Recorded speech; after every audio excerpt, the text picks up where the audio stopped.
Mit navn er Christian. Jeg er udvikler på Linak inden for elektroteknologi. En af de fantastiske ting, vi arbejder her på Linak, det er, at vi er så store, at man, når man kommer her, for eksempel kan starte ud som specialist, grave sig ned i noget og være ham nørden, mere eller mindre, der sidder over i hjørnet og dyrker sin passion. Og når man så bliver mæt, eller sågar inden man bliver mæt, så kan man diffundere videre i systemet og agere som projektleder eller et eller andet. Nu sidder jeg for eksempel og udvikler en switchmod for tiden, og inden for det område skal man jo bruge både analog elektronik, effektelektronik og højfrekvenselektronik. Og det hele skal altså koges sammen i et sammensurium, for det bliver et godt og fuldendt produkt. Og det er virkelig noget af det, jeg synes, der er fedt ved det. Det er, at det hele skal med. Når jeg møder ind om morgenen på Linak, er det, der tænder mig, det er, at jeg har friheden til at gøre stort set, hvad der passer mig.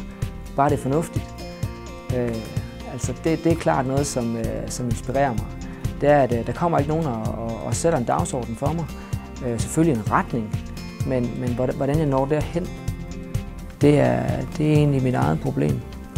Og det tænder mig, og det tænder folk.